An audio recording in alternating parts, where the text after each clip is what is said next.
एक बहुत इम्पॉर्टेंट बयान जो है वो 140 करोड़ या 130 करोड़ लोग, जब से SIR चला है तो बार बार ये कहा जा रहा है 140 130 पे आ गए।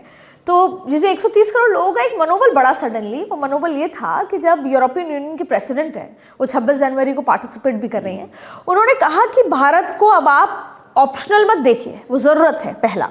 दूसरा ये कहा कि अनप्रेसिडेंटेड एक लैंडमार्क डील होने जा रही है। अगर यूरोपियन यूनियन की भारत से डील हो जाती है तो ये प्रेशर क्रिएट होगा US पर। डेफिनेटली। देखो, यूरोप के जो लोग हैं, यूरोपियन यूनियन की मैं बात कर रहा हूँ, नेटो की बात नहीं कर रहा, यूरोपियन यूनियन की बात करता हूँ, वो अपने को अमेरिका के चुंगल से निकालना चाहते हैं। जाएं तो कहाँ जाएं? क्या रूस के तरफ झुकना या रूस की तरफ सरकना ऑप्शन है? शायद वो फिलहाल नहीं है। जबकि देखो, यूरोपियन यूनियन भी एक साथ नहीं है। जो पूर्वी यूरोप के देश हैं, जो कि पहले वार्सा पैक्ट में थे, वो अभी भी चाहते हैं कि रूस के साथ व्यापार हो, लेकिन यूरोपियन यूनियन का जो सेंट्रल पॉलिसी है अभी रूस के लिए काबिल नहीं है। तो उनको दुनिया में मार्केट ढूंढना है। अभी हम एक्सपोर्ट और इंपोर्ट की बात कर रहे थे, तो जाहिर बात है यूरोप किसको एक्सपोर्ट करेगा? अफ्रीका को। अफ्रीका के लोगों की क्रय शक्ति, परचेजिंग पावर इतनी नहीं है। साउथ ईस्ट एशिया के देशों को देखिए, साउथ ईस्ट एशिया देशों को यूरोप किस लिए एक्सपोर्ट नहीं कर पा रहा? क्योंकि साउथ ईस्ट एशिया के जो देश हैं उनके मार्केट के ऊपर चाइना ने कैप्चर किया हुआ है। तो यूरोप अगर एक गुब्बारा बनाएगा और उसको बेचने की कोशिश करेगा सिंगापुर में, नहीं बिकेगा, क्योंकि चाइना ने ऑलरेडी 1 लाख गुब्बारे सस्ते वाले सुंदर रंग करके सिंगापुर में बेच रहा है 10-10 पैसे में। तो यूरोप को कैसा एक मार्केट चाहिए जो कि हिंदुस्तान उस रिक्वायरमेंट को फुलफिल करता है? देखो, हमें चाहिए हाईटेक इक्विपमेंट, हमें चाहिए मशीनरी, हमें चाहिए कैपिटल मशीनरी। हम यूरोप से क्या आयात करेंगे? Higher level goods, lathes, CNC lathe. क्यों? हम उनका इस्तेमाल करके भारत में दूसरी मशीनें बनाएंगे। यूरोप के लिए भारत एक मैच्योर मार्केट है। क्यों? हमारी परचेजिंग पावर है।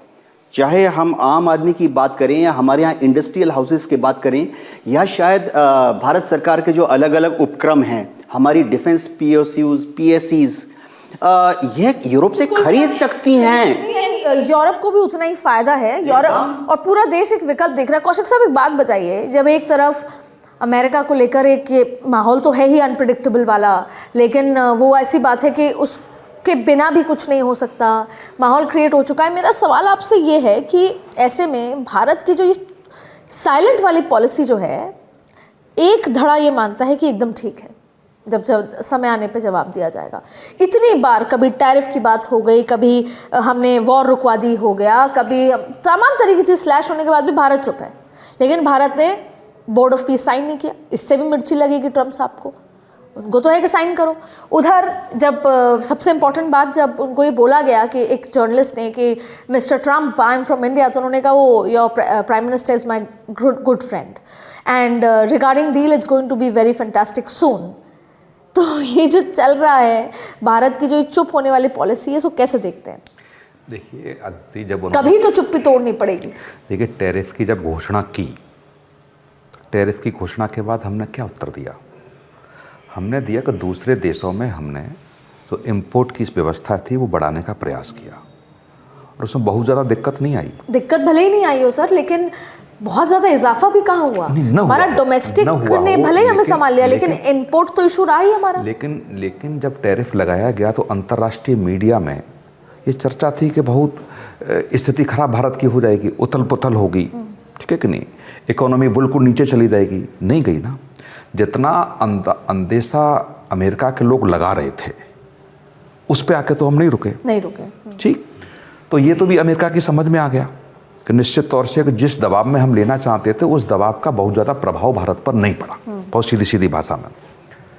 लेकिन ये भी एक सत्य है कि हम इंपोर्ट अंतर्राष्ट्रीय स्तर पर देखें तो सबसे ज़्यादा अमेरिका को करते हैं। तो अब लड़के तो कुछ होगा नहीं। यदि वो साइलेंट रह करके और संयमित होकर के यदि जवाब दिया जा रहा है तो इससे अच्छी कौन सी बात है? यदि अमेरिका के राष्ट्रपति कुछ कहते हैं और उसका जवाब हम यहाँ का फॉरेन सेक्रेटरी दे प्रेस कॉन्फ्रेंस करके, इससे बड़ी बेइज्जती क्या हो सकती है? ये उनकी समझ में आए तो अच्छी बात है। यह तो व्हाइट हाउस का प्रवक्ता, मुझे बहुत अच्छे से याद है कि कुछ बोलते थे तो कई राष्ट्राध्यक्ष उसका जवाब देते थे। ठीक, अब वो नहीं है। तो फिर अब अमेरिका का राष्ट्रपति बोल रहा है और हमारे देश का फॉरेन सेक्रेटरी बोल रहा है। हम पूरा देश में चाहूंगी ओपन चर्चा है अब। जी जी। पूरा देश क्या वेट कर रहा है कि 3 साल ट्रम्प जाए और वापस से चीजें सामान्य हो, या विकल्प ही मान के चल रहा है? देखिए चीजें, जैसे मैं इन डोमेस्टिक पॉलिटिक्स की बात करूं तो यूपीए 1 अच्छे से चला। यूपीए 1 जब खत्म हो रहा था तब करप्शन और इग्नोरेंस शुरू हो गई थी। जब यूपीए 2 आया तो उस 5 साल में बहुत बुरे हालात थे, करप्शन, इग्नोरेंस, कोई जवाबदेही नहीं, और आपने देखा नतीजा क्या हुआ। और आज तक यूपीए 1 के सारे सदस्य उभर ही नहीं पाए हैं उस तरीके से।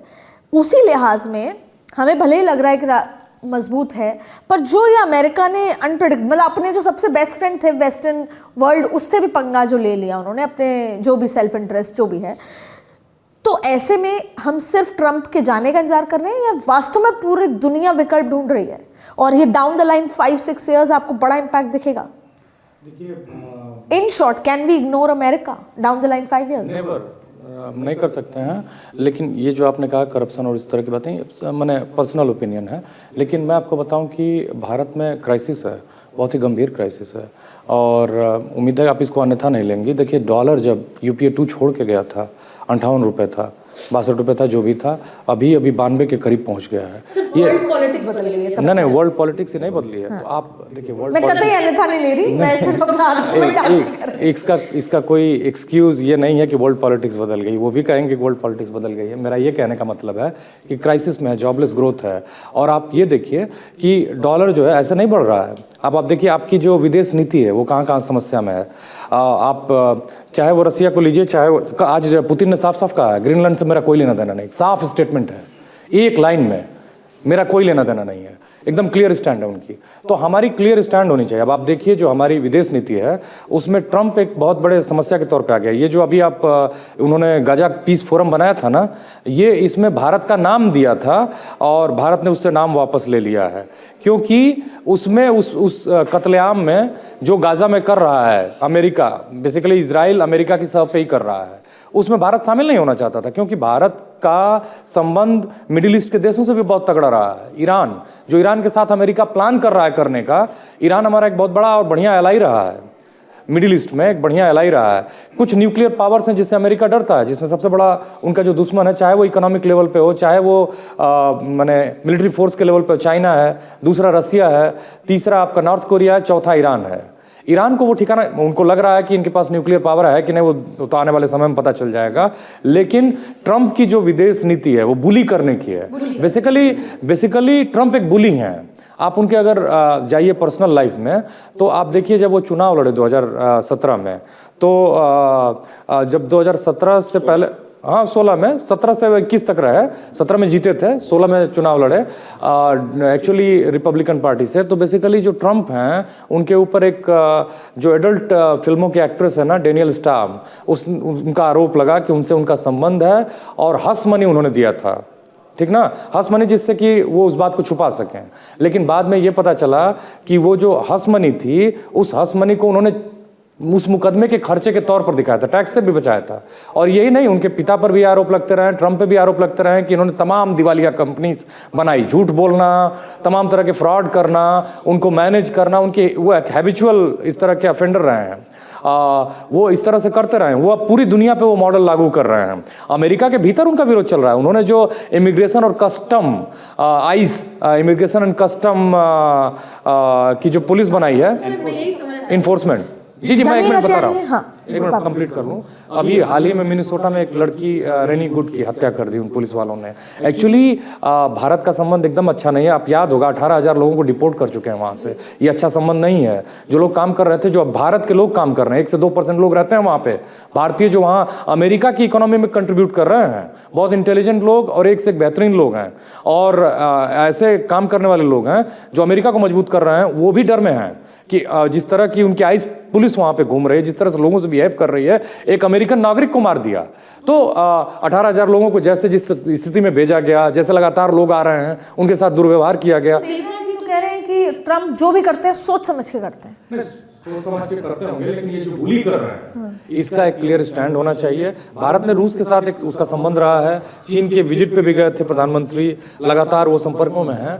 ऐसे में देखिए एक जिस तरह का काम कर रहे हैं ट्रम्प, उससे थर्ड वर्ल्ड वार का खतरा बढ़ रहा है, क्योंकि यूरोपियन यूनियन या फिर नाटो या इस तरह के जो देश हों, अगर ये यूनाइट होते हैं, इनको साथ मिलता है, बाकी जो पावर्स हैं, चीन जो है कुछ स्टेटमेंट नहीं दिया है, वो चुपचाप ऑब्जर्व कर रहा है, और चीन एक पावर है 20 ट्रिलियन की इकोनॉमी के साथ साथ। तो ऐसी स्थिति में जो ट्रम्प समझ रहे हैं वैसी स्थिति अमेरिका की है नहीं।